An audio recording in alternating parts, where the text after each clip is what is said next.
Hello and welcome to At the 55, your home for U Sports football. Me and Tom are back on the mics, heading to the nation's capital to talk a little Carleton Ravens football. We are back with a special guest that I'll give my partner in crime the honor of setting up. So with no further ado, Tom, how the heck you doing, my friend? Oh, I'm doing so well, especially when we can have somebody that we've listened to and admired for a little while now. The voice of Carleton Ravens football, Tristan Forde, joins the program here. Tristan, how you doing, my man?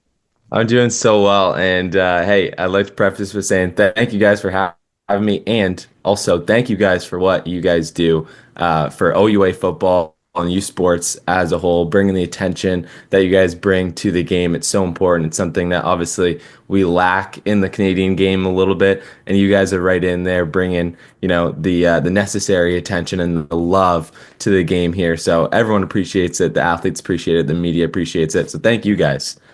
Well, thank you so much. And obviously, having great broadcasters like yourself makes the whole experience of covering U Sport OUA football that much stronger. And I want to start on the broadcasting side because, Tristan, I'm a relatively humble guy, but when it comes to OUA football, I'd say between Tom or myself, I feel like, it's a short list of folks who might have a more extensive list of OUA knowledge. However, you're not a one-man booth up there. You're a part one of two of the duo I've nicknamed the Old Man and the Z because you're rocking up there with Ontario Community Newspaper Association Hall of Famer in Jeff Morris, right? And Yes, every sir. time you guys are on the mic, he's just spitting out facts that's just going way, way back in the archives. You're a young Yeah. broadcaster. You mentioned a bit beforehand, and we want to get a bit of your experience getting into journalism. You're not actually a journalism person by trade. You're just kind No. of making it happen on the fly. Getting to work with someone like Jeff Morris, the encyclopedia of Carleton Raven football history, but just OUA football history in general. What's that experience been like being in the booth with someone like that? Oh man, it's so helpful. I mean, it really like takes a load off a little of the prep that I have to do because I mean, like he's got it down. Like he knows everything that's going on in terms of like what records are going to be broken at kind of what moment and what game. You know what I mean? He's really got it all, and obviously, like he spent time during COVID becoming the Ravens historian. Like he went way, way, way back into the archives that probably like weren't very well kept at all. And he started keeping them and got everything up to date. And now he continues to so working with Jeff has been awesome for sure. That's fantastic. Well, as somebody who looks after the Carleton Ravens and you've been calling the games now for a couple of years, I'm interested to see, even before we get into the actual gameplay itself, how much of a difference Corey Grant makes to this team, and what's the culture like on the team, just as far as you can tell from the way that they carry themselves on the field or the way that they speak to you. What's that like? Yeah, I mean, there's this level of accountability that Coach Corey Grant brought into the program, and you see it in really everything that they do, especially like on the field. You know what I mean? Like everyone's being held accountable. The coaching staff is being held accountable. He's holding himself accountable, and the players are holding each other accountable. And I think that's such an important thing. And obviously, I mean, this season didn't go the way that they wanted it to go. But if I know anything about Corey Grant in the very few like conversations that we get to have on a yearly basis, it's that he's going to do everything in his power to make sure that this season they come out and they get better and they perform better because obviously no one was happy with the result. But yeah, that's the level that he holds everyone to is like, hey, every day we're gonna go out there and get better. And that's what they're working towards every day. So I think he holds them to that standard and he does a very good job at it. And we had the privilege of having Corey Grant on the show, Coach Grant on about a year ago now in the seat that you're filling, talking about the 2023 season going into 24. And one of the things that he mentioned in your broadcasting work with Carleton goes beyond just the football team. So I'm curious to get your perspective is that being in the building with other university teams, specifically that Carleton Ravens men's basketball team, is one where it sets a high bar for recognizing that here's what excellence looks like. And Yeah. it'd be a great conversation to have in terms of you look at like Laval football, you look at, I forget, I think like New Brunswick hockey is really strong or somewhere out there, and Carleton Ravens men's basketball as these like Mount Rushmore programs of U Sport teams across gender, across all schools. What's it like knowing that this Ravens team, you have experience with the basketball team as well? What's it like where you have that as the standard of excellence? Different sport, but same school, same kind of cultural stuff there. What Coach Smart did all those years establishing that program. Man, it's an honor just to be like a part of that program and to have been calling those games for 3 years now. Um, it must be difficult. I can't imagine like being on another sports team at Carleton and like just trying to even live up to 10% of what that team has accomplished. I mean, just like decades of absolute dominance that they've kind of put over the OUA and the U sports as a whole. Man, you walk into that building and you see banners, you see this Hall of Fame and all these basketball players over the years that have been just lived up to the standard of perfection that Dave Smart brought. And he's not here anymore, but that standard holds true and that culture holds true. Like you walk into that building and it's about winning. You know what I mean? Like everybody that's there to play sports, like they want to win. They would love to be able to achieve half of what Dave Smart and that team and Taffy Charles, now the coach who's won 3 nationals since taking over the team as well. They hope to live to half of what they've been able to accomplish. And yeah, it really sets a tone for everybody else. They really want to be able to keep that going and make Carleton a great sports school. And I think for the folks who are looking, especially from the outside looking in, like Zach and I are really, it kind of drives us nuts a little bit looking at this Carleton Ravens squad because you can see the athletes that are on this field that are performing and you go, what is happening? But even when you look through the adversity and a lot of the things that these guys have been going through this entire season, I mean, we're talking about it before the season. We're talking about Tristan Forde and where does he fit within all of this? And then he goes down against Guelph in the first game of the season, and this young guy, Elijah Barnes, comes in. We really don't know what he's like. We don't know what's happening here in that Guelph game and all of that. And then Windsor, you have that insane torrential rain pour that's happening there. So the passing game can't really get going. And the field goal that happens, and then the beginning of that Western game was one of the worst that I'd seen. So much adversity just right off the hop. But once again, when we saw Elijah Barnes get going here, Zach has already named him a future OUA All-Star, whether it's next year or the year after. I believe you said the language is stronger than that, Tom. And I have some stats I'm going to pull up briefly. This is my guy that's winning an MVP before he hangs him up. But sorry, Tom, you continue with the point. I'm sorry. Go ahead. No. I'm just curious to see what the initial vibe was from your side and from the team. Certainly within the first 3 weeks of this season, thinking our starting quarterback has gone down. We just lost the game by a 55-yard field goal, although fantastic marketing. Thank you, Windsor. And you had one of the worst starts in a football game against a Western Mustang team that's obviously a perennial powerhouse. What's the vibe like on the team during all of that? Yeah, I think that they knew what they had in Elijah Barnes. I think the team itself, obviously, there's probably a few question marks. I'm not in the locker room, so I'm not exactly 100% sure like what those conversations were. But if I had to guess, I mean, they knew what they had backing up Tristan Lefebvre. That's a hard talent to miss. I mean, like he's a guy that had D1 looks, like lower level D1 schools were definitely looking at him. I think Bowling Green was one of the schools that was really looking at him. I'm sure they were very aware of what was coming off the bench and what he was able to do. And he shocked, I think, everybody else except for his team. Because, like I said, I'm sure they knew, but I definitely didn't know. There was question marks for me, like, what is the rest of the season going to look like? We just saw Tristan Lefebvre have a really great season the year before, and, he was kind of all the talk, like, is he going to be the guy to bring this Carleton Ravens team, like, to a deeper playoff run? Like, can he do it? It seemed like he was a guy that with a few more pieces around him, it was going to be able to happen, and then he goes down game one, Elijah Barnes comes out, and it's like, oh, okay. Here's this 6'5", quarterback who sees the whole field and can really do everything. The way he can sling the ball, the arm that he has, the way that he can move out of the pocket, the things that he can create on the scramble.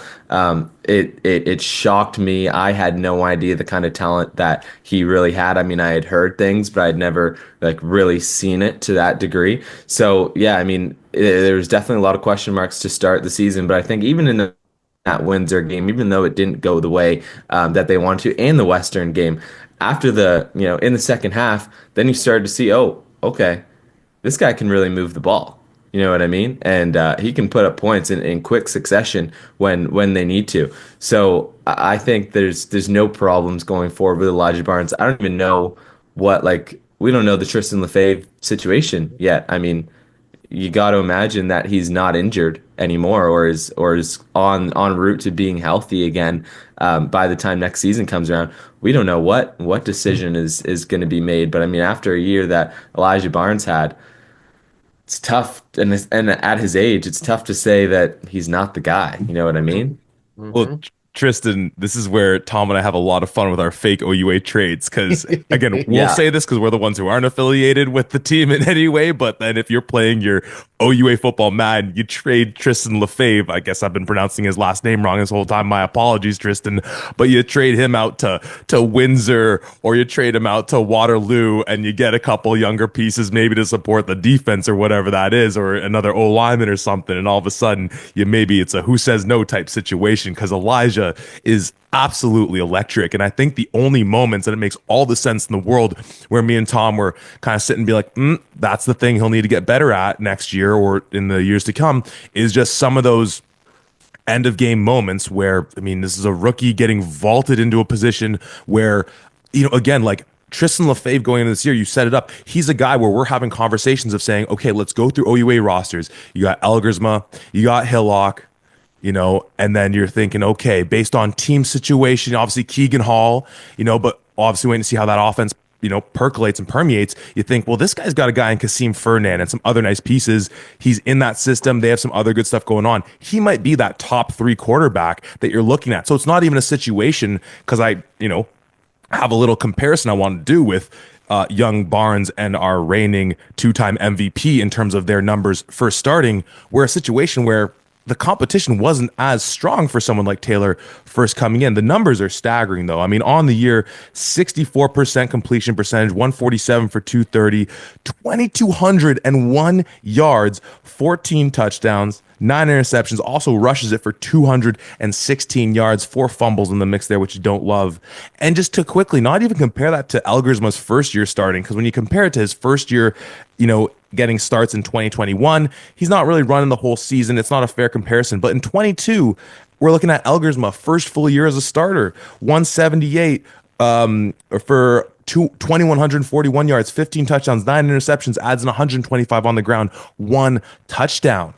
Like, we're talking about a quarterback, and this isn't any comparison just to say like who the MVP is a quarterback in Elgersma who now is in conversations of maybe one of the best we've ever seen.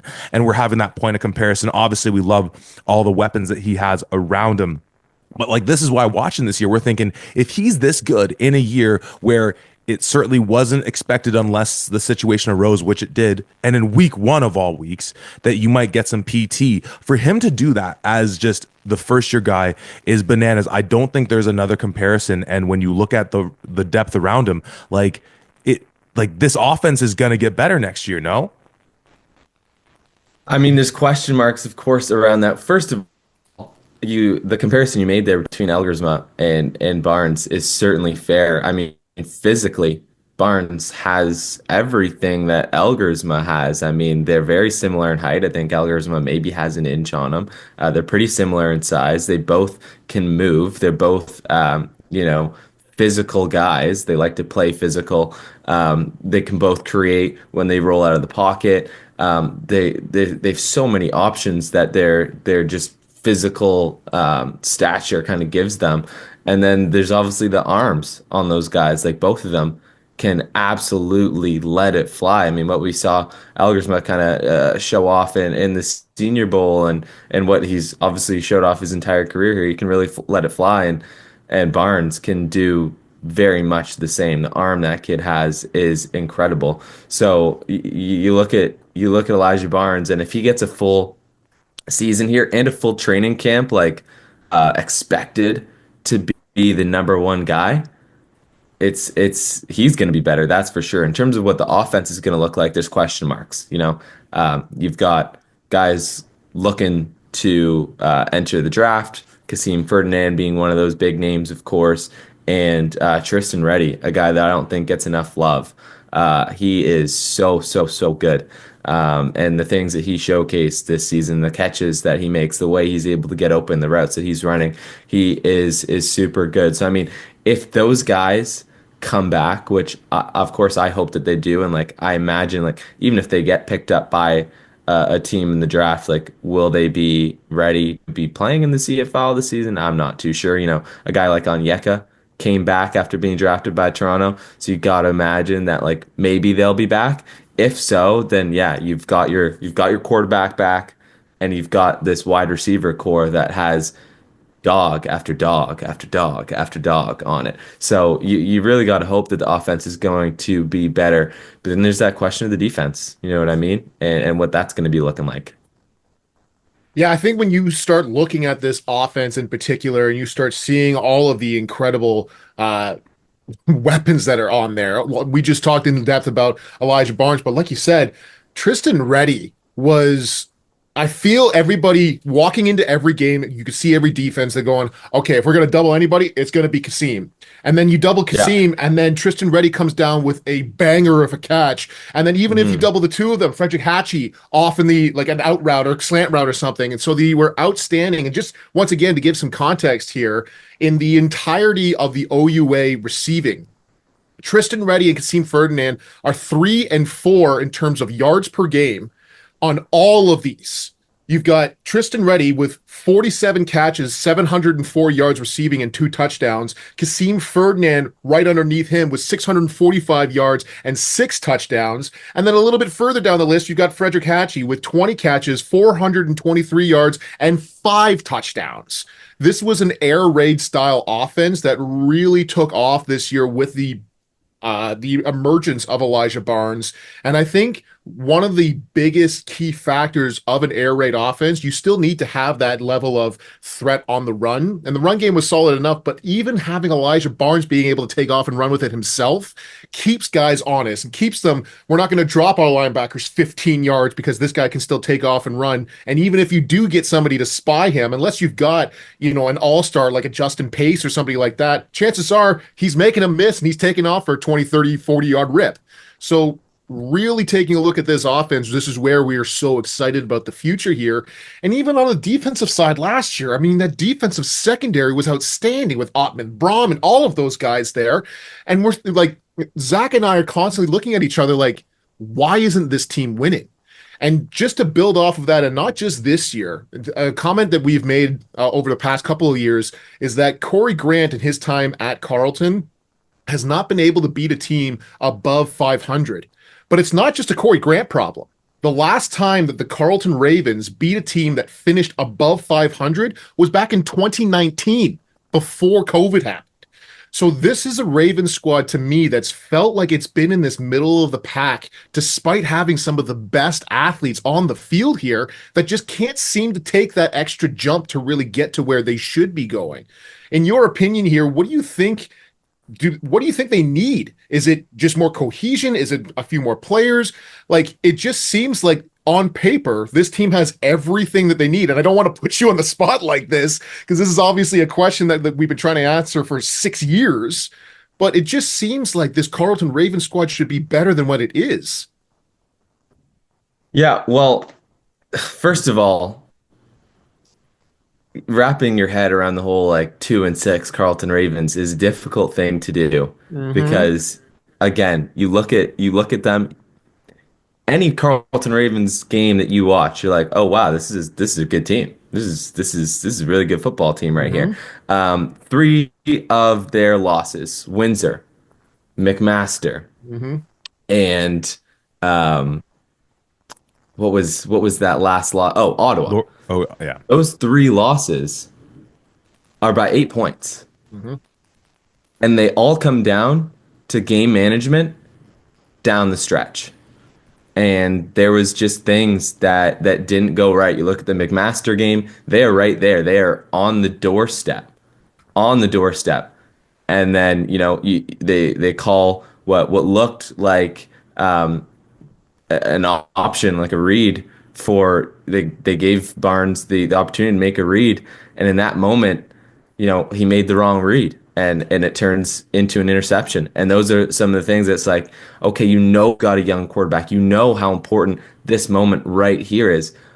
Do we give him the opportunity to make the read? Is he going to make the right read? And don't get me wrong, like we've talked about how good he is, and I don't want this to come off like, Barnes isn't a great quarterback. He is.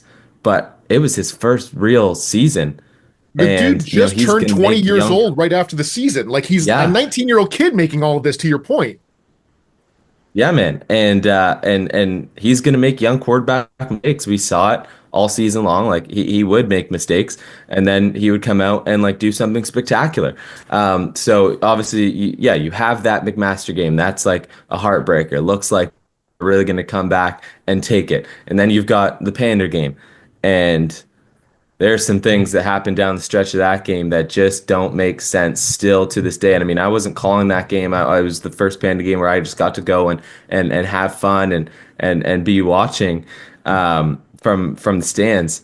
But there were some questionable things that happened there. Why they yeah, it's the sack that they ended up taking that moved them out of 4CA's field goal range was like, whoa, why are we leaving that option shouldn't be on the table, So there were some play calling things there that just like didn't make a ton of sense, and things are going to change. Things are changing. I mean, I'm not sure if you guys saw, but there's going to be coordinator changes. I think both coordinator spots are open as of right now, and I believe that those two individuals are still going to be around the team and on the coaching staff in some way. But there will be a new offensive coordinator and there will be a new defensive coordinator, and it'll be really interesting to see who those individuals are and what kind of things they're able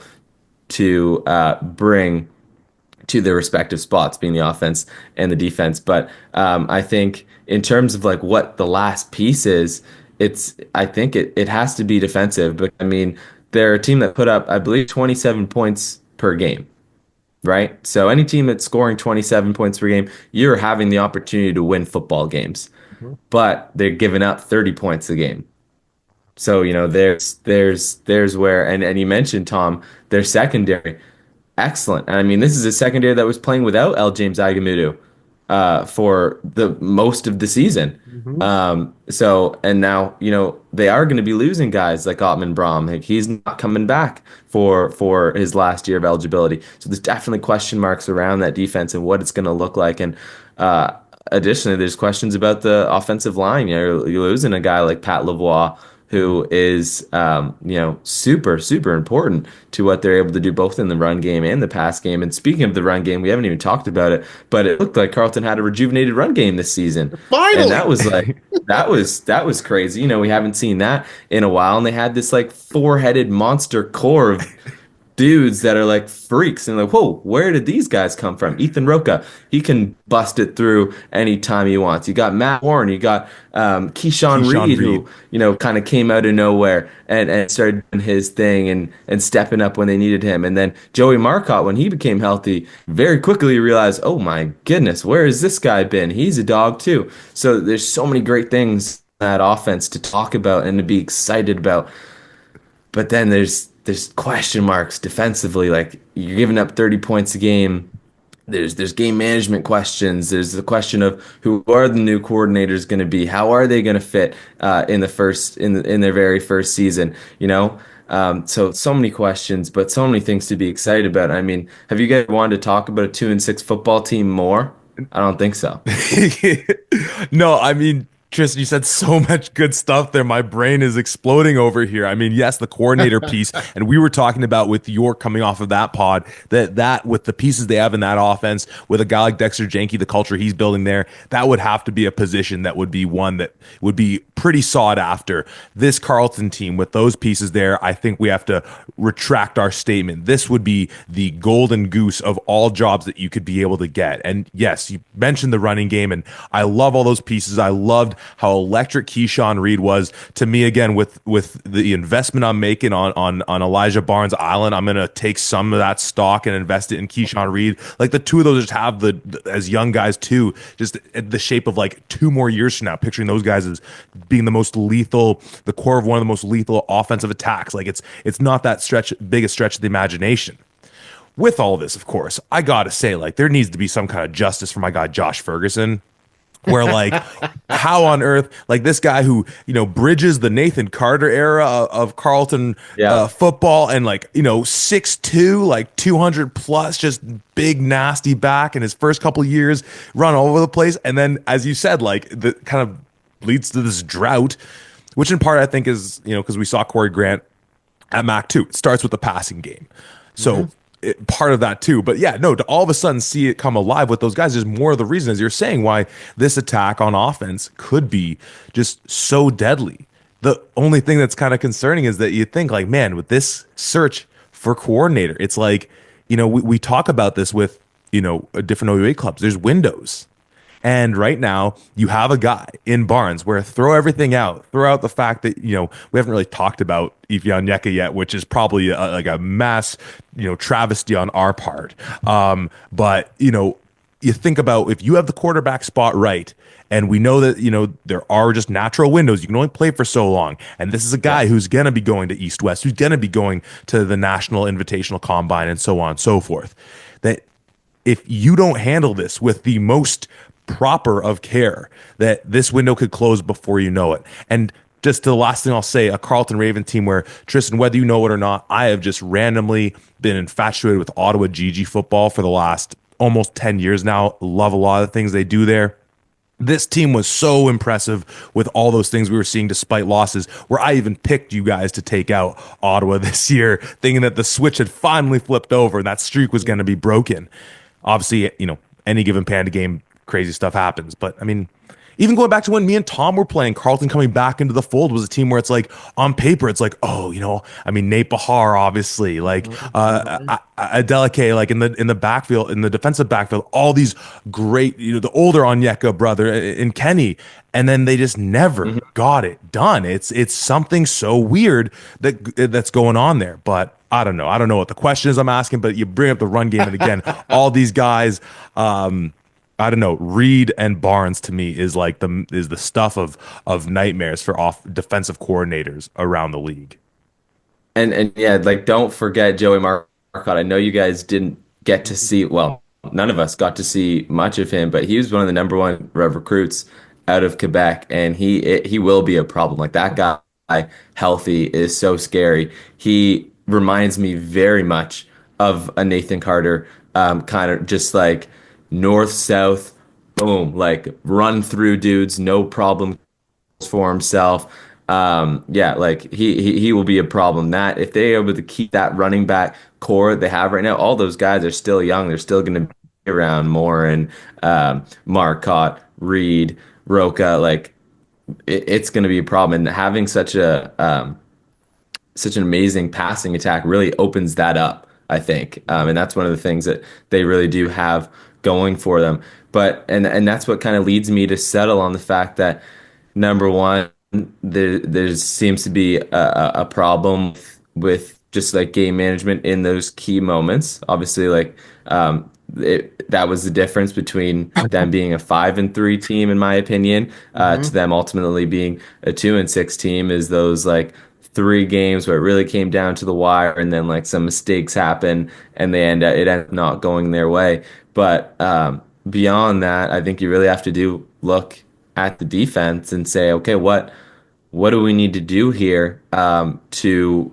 have it where we're not giving up 30 points a game? Because it's tough to win football games where, people are consistently dropping 30 on you, right? Especially when you have an offense that, they can keep up. They'll get you points. They'll score. Even in that last Laurier game, like they still put up a pretty healthy amount of points on a really, really, really good Laurier football team and a great Laurier defense. It's just like their defense had no no answer for the Elgersma attack and what they were able to do. So I do think that the focus does go there, and what kind of things are they able to do over the offseason to tighten that ship up. And yeah, guys like, Ife Onyeka leaving, one of the number one pass rusher, I believe.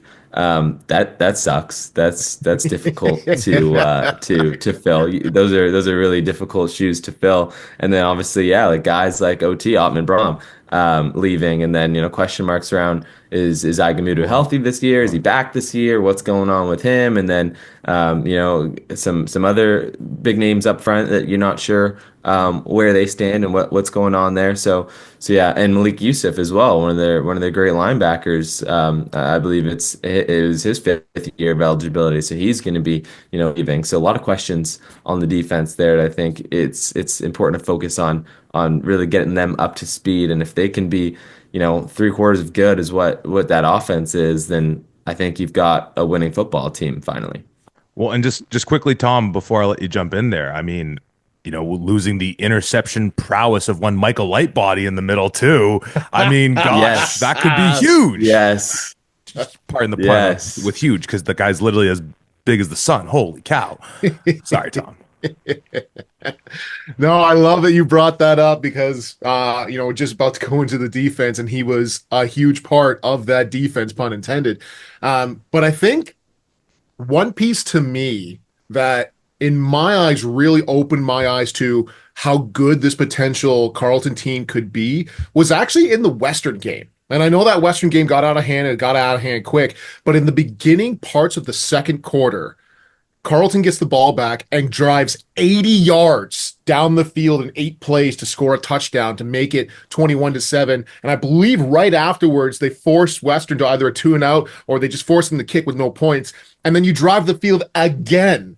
And now, even with that horrendous start to the game, it's 21-14 in the second quarter with tons of time to play. And I'm going, oh my God, where did this come from? What is going on here? And obviously Western continues to roll, and that's what they do, whatever. But that first little flash was where I went, oh, we got something here. There's something going on. And like you said a little earlier here, we've been doing a lot of these exit meeting pods, and obviously we're talking about the entirety of the OUA here. I don't think there's a pod that I've been more excited to talk about than the Carleton Ravens, because of all of the things that are going on, because of the potential that was there. Like, this is a team that I'm so excited about. But Zach, and you laid it up beautifully, the window here, especially with your Elijah Barnes, is real short, and it could go like that in an instant. And you've got new coordinators coming in, like you mentioned, Tristan. You've got a lot of questions on defense. I mean, Ife Onyeka, the best defensive player, one of the best defensive players this year, period, finishes with 9 sacks and is absolutely somebody you have to watch out for at a constant. But you start realizing that, I don't want to take anything away from Onyeka at all. He was dominant for sure. But when you can double team a guy, and now suddenly you don't have a ton of pass rush from anybody else, and you have to send extra pressure, and you have to send blitzes, and that's where you get a running back lead come out. That's where a quick slant across the middle, and suddenly a guy's running for 30, 40 yards because you've got deep corners or whatever else is happening in the back end. That's really where I saw a lot of the issues kind of come into play here. You need to be able to get, and this is, a generic term, sure, but especially in this Carleton Ravens squad, I wanted to see more pressure with just the 4 guys that they were sending. Obviously, Onyeka absolutely doing that. He led the nation in sacks, and I don't want to take anything away from him, like I said, but when you can take that away, when you can double team him, when you can just do a little chip with a running back, and suddenly your opposing quarterback's got 4 or 5 seconds to sit in the pocket and try to find somebody, I think that's where a lot of the issues kind of came into play here. I mean, they were decent enough in the run game here for the most part, but despite all of the outstanding defensive secondary players that we were mentioning here, Carleton gives up 284 yards passing per game, second worst in the entirety of the OUA.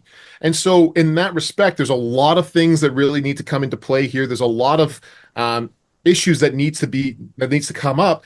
But then you look at us and you go, hey, 284 yards a game. How the hell can you guys say that they have one of the best defensive secondaries?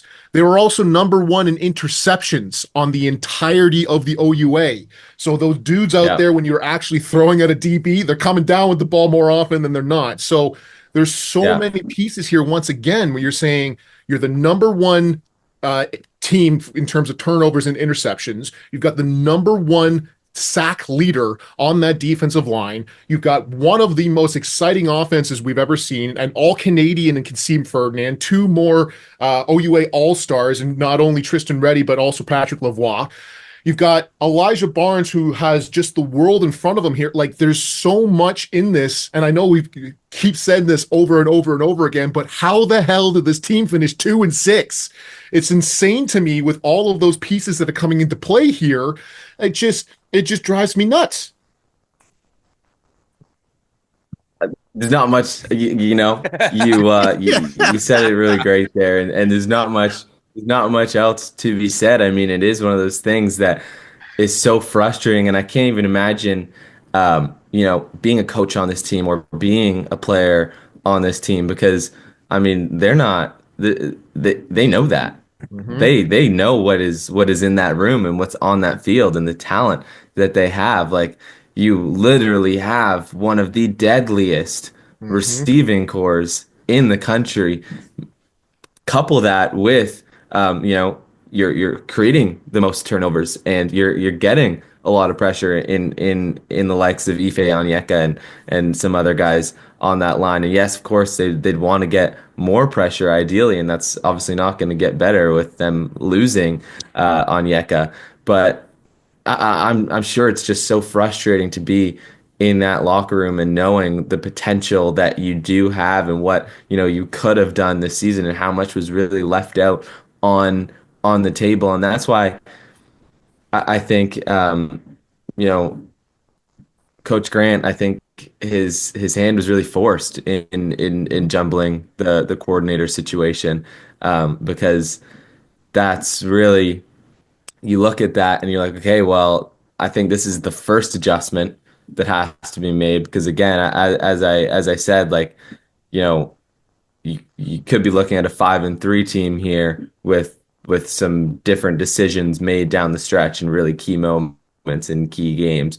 So obviously, like, that's the first thing that they're looking to do here is like, who can we bring in to really help? And I mean, Josh Jacoby, shout out. I think he did a really great job with Elijah Barnes. They, as soon as the whole LaFave thing happened and Barnes took over, they brought Jacoby out of the booth. They brought him down on the field so that he could be working with Barnes and the whole offense, of course, in real time and not having to talk through a headset, like talk through someone else.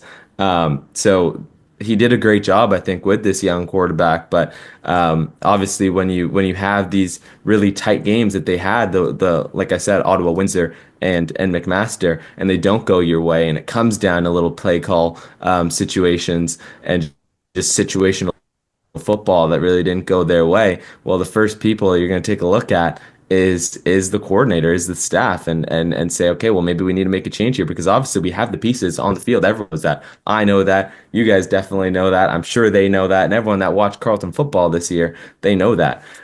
So I'm really interested to see what happens there. And yes, it's so frustrating that they went 2-6 because they're such a good football team. And it just makes me so much more excited for what is potentially to come next year. But again, questions and recruiting, I think, is obviously going to be huge this year, and who they are able to bring in to potentially fill key roles.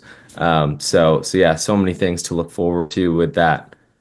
Yeah, well, and there's been, we started off with saying some very nice things about the work me and Tom do, and we're right back there saying those things about you. And there's obviously other media entities that have grown in the last few years in covering the league, not just OUA but U Sports in general.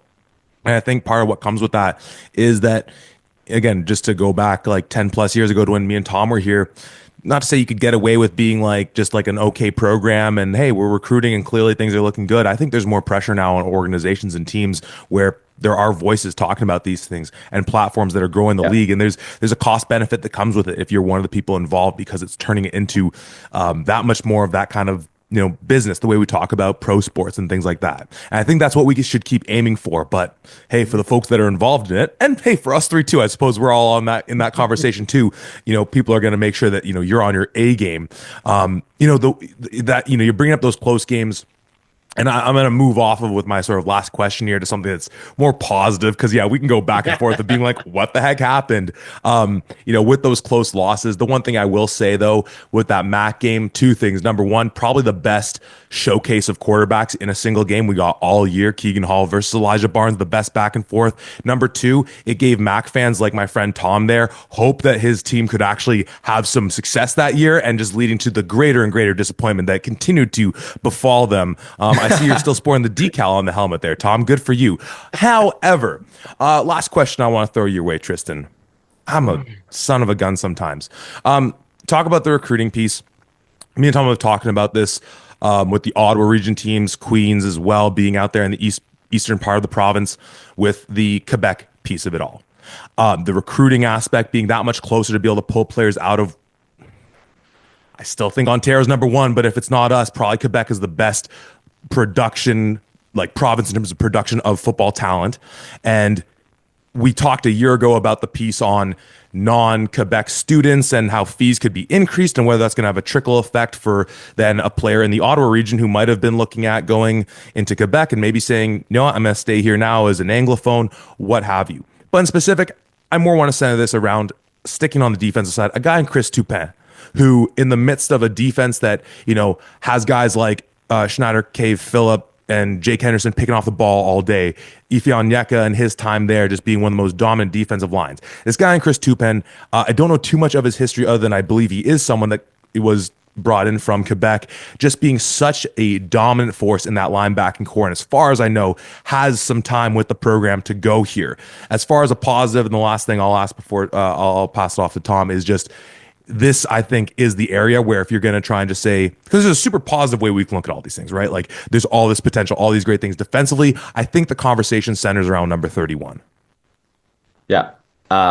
Chris Dupin, I've personally actually never met him, never spoke to him. But what I see from him on the field, that dude is a freak. He is a psychopath. He wants to be involved in every head-on-head collision that happens on that field. He is all over the place, making plays happen, making tackles. That dude is so good, and they have such a bright future with him. I do think he has like at least 2 seasons left under his belt. And that's definitely a bright spot. And you mentioned Jake Henderson there as well. That's another dude who's a total freak. And you always see him around campus, definitely supporting the other athletics going on there. He's a big guy around the basketball scene, always making noise and bringing different things to that. Super fun player to watch. He came out of nowhere this year, you know what I mean? And he got his opportunity and he made the best of it. He was picking off, he's ball hawk as well as, Schneider Cave as well. You mentioned him. They have some really key pieces there on defense. Tristan Hawksby as well, who got a chance to shine because of Al James Agamudu going down and Zendrio Dane Altidore not always like being at top peak performance there. So he's another guy that you get to get on this defense and be like, okay, they've got some pieces here for sure. And it really is around, I think, number 31, like you mentioned. He led the team in tackles, and he's just we're always looking to make plays and make hits and just total superstar. I think they have there to build around. So definitely key pieces and some positives on the defensive side of the ball to look forward to. I'm really excited to see what comes and what they're able to do in recruiting and who they bring in to complement pieces like him. So a lot of fun things when you look at Carleton Ravens football coming up here. Absolutely. And when we start talking about, I love that you brought up the recruiting piece there, because especially with Ottawa and Carleton, they're in such a great spot in terms of that recruiting, where you do have the Ottawa region is one of the best hubs for football just in general. So if you can own that, that's a massive piece. And then obviously, like we mentioned, just a hop, skip, and a jump away from Quebec and everything that's going on from there. Yeah. So to own those two regions and being in like a prominent player in both of those regions is a massive piece of that as well. Just going into some of the guys that are going to the CFL Combine this year as well, we will have Tristan Reddy, Kasim Ferdinand, and Xavier Malone, who will all be going. Yeah. Kasim right to the national showcase, where Tristan Reddy and Xavier will be going to the Invitational at Waterloo to start things off here. And in my mind, I think obviously Kasim Ferdinand, he's been doing his thing for a couple of years now. Like when I say doing his thing, I mean he's been a two-time All-Canadian. I don't want to just downplay that at all. So really, I think he's got a strong potential, potentially sticking there. I wouldn't be surprised if Tristan Reddy comes back, gets sent back for one more year, and fingers crossed if Kasim can get one more year out of this as well, and to have that three-headed monster and Reddy, Kasim, and Hachi all come back would be amazing. I liked what I saw from Xavier Malone as well. We haven't really had a chance to talk about him either, but he was solid enough. Obviously, getting an invitation out to the Invitational Combine is proof of that. But when we're going into this and certainly looking into the 2025 season, we already talked extensively about the offense. We've really hyped up Elijah Barnes. We've hyped up the receivers. We've hyped up that run game, like you beautifully kind of mentioned, that four-headed monster that's there. I am a little concerned about what that offensive line is going to look like. Patrick Lavoie, like you beautifully mentioned, has been a stalwart on that offensive line. I don't know what they're going to do in order to try to replace him, but that's going to be another big piece. And then this defense, and how do you bring that together? And what's your answer or your response now to get more pressure on the quarterback without a guy like Onyeka really driving a lot of the attention from the blocking schemes from that standpoint? So from your eyes, my question to you is, what do you want to see out of the defense going into 2025? How do you want to see that really try to crumb up and to evolve from what it has been with this new potential defensive coordinator come in? Because even with losing a guy like a Patrick Lavoie, and obviously we are two former offensive linemen, we know how important offensive line is, but I think that the outstanding ability of the rest of that offense that we know about can make up for an offensive line, even if it's not quite as strong. But really just interested to see your thoughts on what you want to see from the defense going into 2025, because I think that's the biggest question mark. Yeah, I mean, when you're losing a guy like Onyeka, who just naturally puts so much pressure on a line, it's really going to be important for them. And whoever the new defensive coordinator is, I think they're going to have to get creative.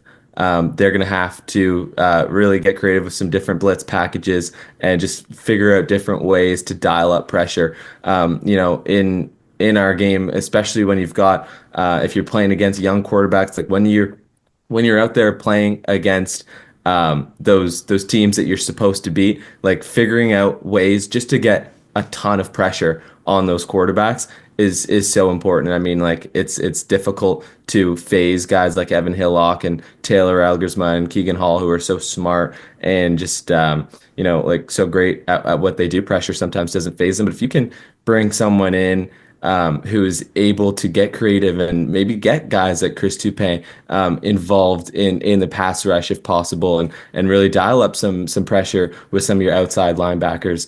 You could have something special. And obviously you're losing on Onyeka, like I mentioned, but you've got so many athletic guys on this core. Like you talked about Xavier Malone, and we've talked about Chris Toupin, and you've got freaks in the secondary that you can get creative with. And a guy like Jake Henderson, I bet you he would love to come off the edge and just start hunting down quarterbacks at any time, because he loves to put pain in people's eyes. A guy like that, if you can figure out how to get those guys involved in the pass rush and just get different kinds of pressure on these quarterbacks, that could be absolutely huge for this defense, and something that you said it best. Like, we didn't see a whole lot of that this season. Like, they weren't a blitz heavy team by any means. Like, they would pretty much usually stay with that four-man front, because you have guys like like Onyeka, and you have Clark on there as well, and so they've got obviously some great pieces that will be returning, but just figuring out different ways to pressure quarterbacks and create different looks, throw different things, different schemes at teams. That's something that I would really be interested to see because, and it's difficult too. Because you've got these quarterbacks that if you leave spaces in the middle of your field, like you bring linebackers in pressure, like you can get hurt that way for sure, especially with the super athletic slot receivers that we have around the league and the really dialed in quarterbacks. But that's where the coaching comes in. If you're able to find ways to bring that pressure and not get hurt for it, then you're looking really good. So that's what I'd like to see out of them, if at all possible. And I think another consideration for whoever takes over on the defense is, as we see with a lot of the high-powered offenses in the league, is that it does end up looking weird on the defensive stats where sometimes the secondary numbers look a little skewed. And it's like, well, because when your offense is generating points as rapidly as this Carleton team can be and could be in theory that much more so in the future to come, your defense has to be ready for a team that's going to come out and sling the ball around. So it'll be interesting to see, knowing as a defensive coordinator, you're normally thinking about the pieces on your side of the ball. But I think with with the amount of potential this offense has, you have to think too, this is a team that might not have the ball that much because we're scoring so rapidly. So it'll be very interesting to see the decisions Coach Grant makes and the organization makes going forward. Tristan, I couldn't help but write down a name and a number when you were talking about Chris Dupin and just number 45, Jack Cassar, and thinking about Tom mentioned 2019 is the last time this team was scary both on paper and on the field in terms of what they could bring in the to the other top teams in the league. And obviously that was a defense that was centered around the stylings of another psycho in the linebacking core. So I won't call my shot in saying I've called a big enough shot in saying Elijah Barnes future OUA MVP. I won't go ahead and say that Chris Dupin is going to be a Jack Cassar, but certainly some of the words you were using to describe him made me think about number 45, who was a menace nonetheless. Tom, I'll give last words to you before we wrap this up for the interview. Yeah, I think this is the first team that we have talked about where there's a lot of disappointment surrounding certain areas because for those of you who have been listening, this is now our fourth exit meeting. We've talked about Waterloo, U of T, and York, and there's certainly a lot of things to be excited about in certain areas here. But this team in particular, we mentioned it a number of times, I'll mention it again, cannot believe that it finished 2-6 on this season. It's just so much better with all the pieces in play here. They should have finished at bare minimum, like you were saying, Tristan, at 5-3. So I'd really love to see where this team can go. I'm really interested to see a lot of where this team will kind of grow up from, especially if they bring in coordinators from outside of the program to come in.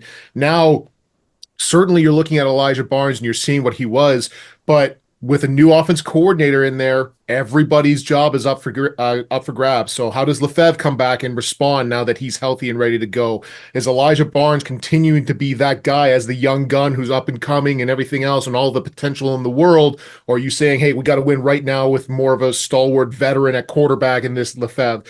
You know, when you look at the defensive side, obviously you're losing a number of guys, including Onyeka, and I think we've mentioned him kind of in passing just as a bit of a joke here, but a guy like Michael Lightbody to really be a run stopper that takes 2 or 3 guys to try to block to move off the damn ball, that's leaves a lot of room for guys like those outstanding linebackers that we've mentioned to really do their thing in the run game. So losing him as a potential, that's another aspect of this as well.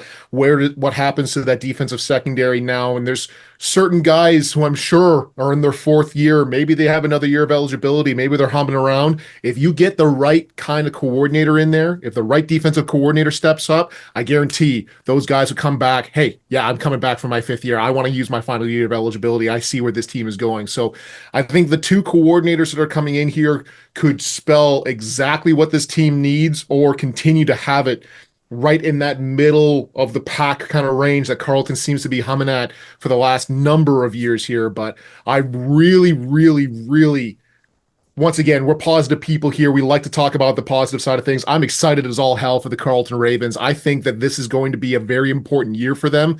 I think if they can figure out their identity very early on going into this 2025 season, they will be dangerous as all hell going down the road here. So that's just my thoughts on the Carleton Ravens. Tristan, I'd love to hear yours.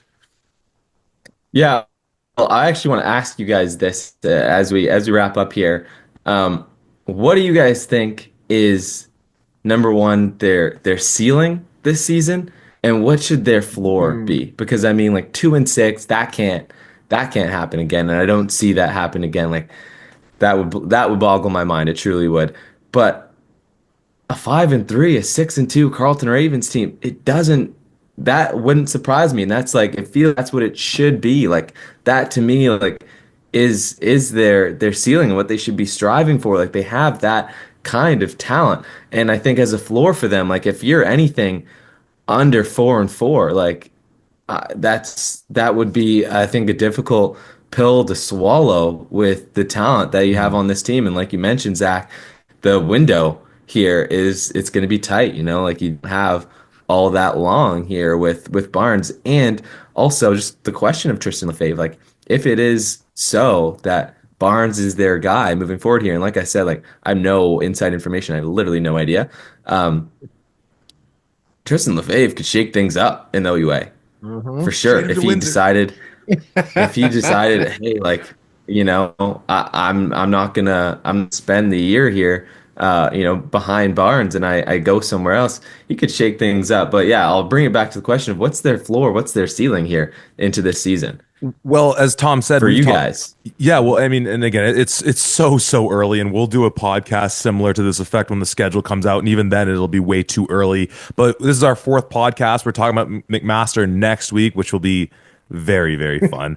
But you look at names like Waterloo, Toronto, York, Carleton, Mac. One of these names is not like the other when you think about, again, who's on the field, what potential do they have right there. So for starters, it's a team that shouldn't be missing the playoffs to begin with. Then you look at Ottawa, and that's always such a coin flip. And it's not just any year, it's an Ottawa team where, much like what we've talked about with Carleton, they've got a window right now because it looks like this guy and Josh Jansen is a baller there at quarterback. And of course, they have some other incredible pieces on both sides of the ball. Coach Belfay, you know the leadership top down is solid. So then you start looking at a team like, say, Windsor, and how competitive you guys have been with them over the years, even before like going into Coach Grant's first year when I think you guys take out Windsor in Ottawa? Am I remember that correctly? 2 years ago, I think. Mm-hmm. Um, Or you we we played. Was that game? I'm remembering the playoff game where they took us out with that last interception there. but a super tight But yeah, game. I think super tight game, exactly. And I can't remember that regular season whether they were here or we were there. Sorry, I don't 100% remember. I know that season, we had Toronto at Ottawa. Panda was Ottawa at Ottawa. So I don't remember Yeah. 100%. But yeah, they've had some battles with Windsor, and Windsor's a really great football team. They're one of the best teams out there. You battle it tough with Guelph week one, where you go Lefebvre to Barnes, and no one really knows what's going on, who this team's going to be in their identity. And so you just look through it and you say, okay, playoffs. And obviously, I want Tom's perspective on this. If you're not making the playoffs, then like there needs to be like a full referendum. And obviously, looking for two coordinators is something to that effect already. Again, that only amplifies if, God forbid, we're in this position next year and what needs to be changed at that point. And then you just say, well, teams that are, ahead of you on paper, you're still competitive with as well. So playoffs, 500 record minimum. And even then, you're still saying you must have lost the tight game here and there. But this is that part of growth where, from the decisions that are made coming from the booth and the sideline, the decisions that are made on the field by the players with the ball in their hands, you only get so many opportunities talking about windows where we can say, you know what, young player. You know what, they made a time management mistake last year. Maybe we give them some grace. It's still a relatively young program under Coach Grant and all the things he's going to instill. Every snap that passes is an opportunity missed to give that grace away. So it's playoffs. It's a 500 record at minimum. And even then, we might still be looking at some disappointments. Tom, obviously, I want your take on that as well, what Tristan was asking. Yeah, just before I dive into that, in 2022, 24-7, Carleton beats Windsor in Carleton. So Okay. uh, a dominant fashion in that regard as well.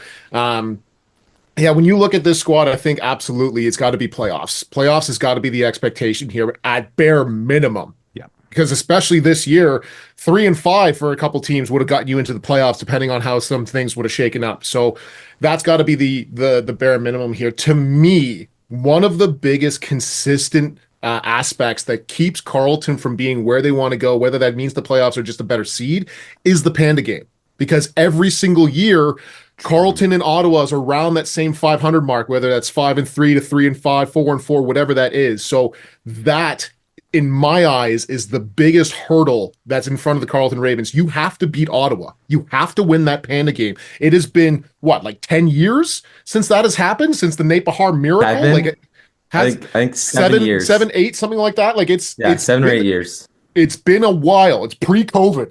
That's like forever ago. It feels like a lifetime ago. Carleton needs that. Carleton as a whole. The school, the community of Carleton need that Panda game win. They truly, truly need it. When you've got 25,000 people close to out to watch a football game and you haven't won it in like 7 or 8 years, like that messes with the psyche of a team. And especially when you see it's a crosstown rival and this is two squads that typically finish around the same kind of spots. I'm imagining that Ottawa, and we'll obviously get into that when we get to them, but probably another 5-3, 4-4, maybe 6-2 kind of year going into next year, exactly where we think, Carleton could be. I think that the GG squad keeps Carleton from getting where they want to go, whether that means playoffs or just a higher seed. And, you and I have talked about this, Zach. How hard is it when you've got teams who have to travel to Ottawa for a playoff game, whether that's at M&P Park or that's at GG's Field? Like, that's a huge run, unless you're Ottawa versus Carleton in the playoffs, which would be electric, let me just say. But the closest other team would be Queens, and anybody else is doing a 4 or 5 hour drive to get there. So having the playoffs and having a home game in the playoffs is such a massive thing. So I think beating the Ottawa GGs has got to be number one on this. As long as you take care of business everywhere else, that should get you where you want to go. But yeah, I really think, to me, in my eyes, because there's going to be new coordinators in here, because there's a lot of question marks, I'm thinking that a 5-3, 4-4, kind of like the ceiling getting into this spot here. If we had looked at this team going into the season, and Zach and I did, we did our tier list. If you had told me that this Carleton Ravens squad was going to finish 2-6, I would have said you were crazy. And yet here we are. So I'd have to say that 2-6 is probably the lowest spot where they could finish going into next year. Although I would lose my friggin' mind if that was the case again. So lots of question marks, lots of up and downs. This is probably going to be one of the teams, at least, that has the biggest, worst case, best case scenario in here because of just the unknowns in that regard. But once again, said this a number of times, you have to win the Panda game. You have to beat the GG if you want to get to where you want to go. No, I totally agree with you. And yeah, I think like a 5-3 Carleton Ravens team is exactly where they should be. I think that's where they should have been this year. I think that's would be a perfect spot for them next year. And you're so right. I mean, you do have to win that Panda game, like not just for them, but yeah, literally for the school. Like we need it. Like Ottawa GG's fans are clowning us all the time. You know what I mean? So gotta get one of those W's up on the board and just save the Carleton Raven name here, especially with the basketball, Capital Hoops. Like we've lost the last few here as well. So we got to get back on the board here in the win column, and it does start with the Panda game for sure. Tom, if you and I make our way out, and sorry, Tristan, also I include you in this in saying this, if me and Tom finally pop the cherry of going to the Panda game live, and I know, be aghast by that. It's terrible, but I know. What? I know. Yeah, guys, what are we doing here? No, hear me out though. When we make our way out this year for it, and Carleton wins, like we need statues outside of on campus somewhere. Yes. Okay. So when we get there and the streak is broken, just talk to whoever you need to talk to. I want a statue, maybe just a bust. I don't know. We can coordinate. Our people will talk to your people. But if we're there and the streak's broken, I won't wear GG stuff. I'll keep it neutral. I'll keep it out to 55. Okay. All right. We'll talk. We're a ways away, but that would be the game changer. I think you're right. I think you guys being there, I can't believe you guys haven't been there. I mean, that environment is unlike any other. For sure, that exists in Canada, man. No, totally. And I'll take some blame, but most of the blame should go on Tom because he decided to get married that same week, a couple years back. So it kind of screws up both our schedules now. And so, I mean, it's really his fault. But thanks, man. Appreciate that. I really appreciate that. The very last thing that I want to say, just as not necessarily as a question or whatever, but in my mind as a commentary. Obviously, when you look at coaching staffs across in the OUA and U Sports in general, it's not quite the same as it is in the NCAA, where there's so much pressure. You got to win now, you got to win here, whatever else. I would argue that across U Sports, there are no two coaches that are more on the hot seat than Corey Grant and Steph Potasic. I think those Yeah. two coaches in the entirety of U Sports, if you wanted to say like who's on the hot seat right now, I think it's those two coaches. And I think Corey Grant, and obviously we'll get to McMaster next week, but Corey Grant, he's gotten rid of not gotten rid of, but he's going to have new bodies come in as those coordinators to really try to shake things up. I think you give him, one grace year to say, okay, these are new coordinators. Let's see how they go. Even if they finish 3-5, whatever, they're still getting their feet underneath them, whatever. But that 2026 season, like if everything doesn't go well there, if you don't start to really realize your potential there, like I think you need to start having some big conversations. And I don't want to say like I really respect the hell out of Corey Grant. I think he's fantastic and I think he should be the head coach there. But if we're looking objectively at this, there's two coaches in my mind that kind of stick out to me. And I don't think I'm crazy for saying that.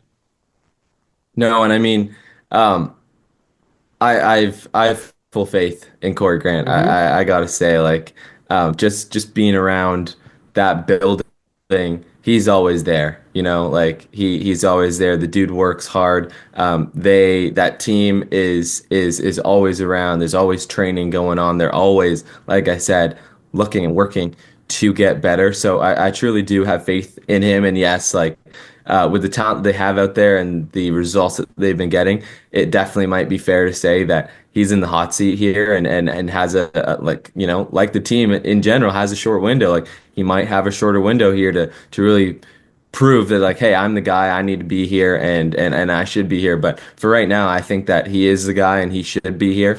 And so far what I think that he has done is rejuvenated a culture in Carleton football that I last for a long time, and I think that he is the guy to lead them forward here. And it will be interesting to see, obviously, who ends up coming in and taking these coordinators. And it's gonna be people outside the organization. I mean, it has to. There's nobody in the organization right now that I think wasn't involved last year that is gonna suddenly make a big change this year. They're gonna be people that come from outside. I'm very, very, very interested to see who those people are. And yeah, they could be the key here. So really, I think the question is like, who's Corey? What can Corey draw up here? Who can he bring in to really help this squad moving forward? Because that could be the deciding factor in their future here, whether it's kind of a bust or whether it goes the way that we all believe that it should go, and they end up in a playoff spot. And not only I don't want to see them just in the first round of the playoffs. Like they're a team that can win a playoff game.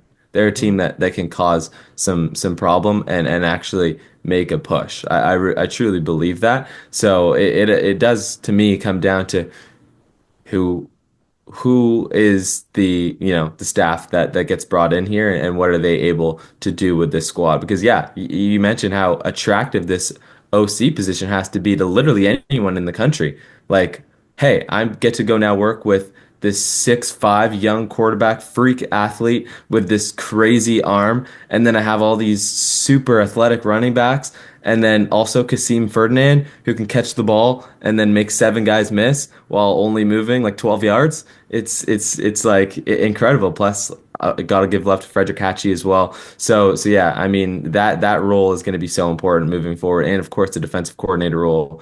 We mentioned there's definitely some things they got to shore up on the defense there. So yeah, a lot of things to look forward to, as I keep saying.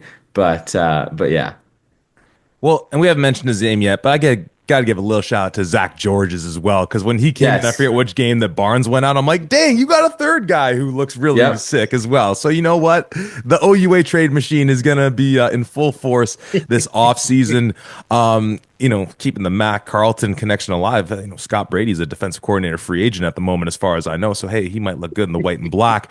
Tristan, to no surprise, this is what has been so far our longest exit meeting interview, and it will likely be one of the longest. And we could certainly go longer, which means we have to have you back on maybe when those positions are filled to do a little bit of a deeper dive. Tristan, before we let you go, I know you're also out there running a small business. I want to give you the floor to promote what you got going out there in the Ottawa region. I love that. That's great. I do. I own a residential business where I hire students. So I do all the marketing and sales and booking us work, and I hire students. So, hey, if you're listening to this and you're looking for a job over the summer, hit me up. You can find me on Instagram, just my name, Tristan Forde, and shoot me a message. Just love to talk to you about it. But yeah, thank you. I appreciate that Zach, giving me that opportunity. But yeah, if you're looking to make some money in the Ottawa area this summer, feel free to join the team. We would love to have you.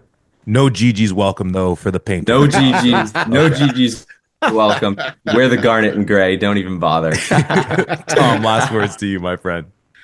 Oh, this is exactly the podcast that I thought we were really going to have when talking about the Carleton Ravens, where so much obviously disappointment, but my God, is there potential and there is there positivity that could be surrounding this program here. I am not ready to just say Carleton has closed the window or it's over for them or whatever else. They are still very much alive here, and I'm hoping that they can finally get over the proverbial hump in this OUA season going into next year, which I really think that hump is the Ottawa GGs. So let's see how these Carleton Ravens can really do here. Let's see who they bring in. And Tristan, it was an absolute pleasure to have you here. You are fantastic at what you do, and we can't wait to listen to you next season as well.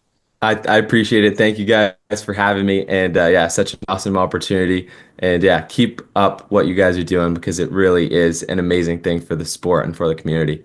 Much appreciated, Tristan. Again, we will talk soon, as there will be some big updates with that Carleton team in the near future. That's a wrap on our exit meeting on the Carleton Ravens. Thank you again to Tristan Forde, voice of the Carleton Ravens, along with that Carleton Raven historian and Jeff Morris in the booth with them. If you're following along based on the standings, you know who we have up next. And frankly, I am happy for Tom's sake that we have a special guest going on, because if it was just him and I talking McMaster, it'd get a little off the rails. But luckily, we have a coach joining us new to that program who is someone close to my heart as well. So we will certainly keep it professional, as we always aim to do. So we'll talk a little MAC football next week right here at the 55.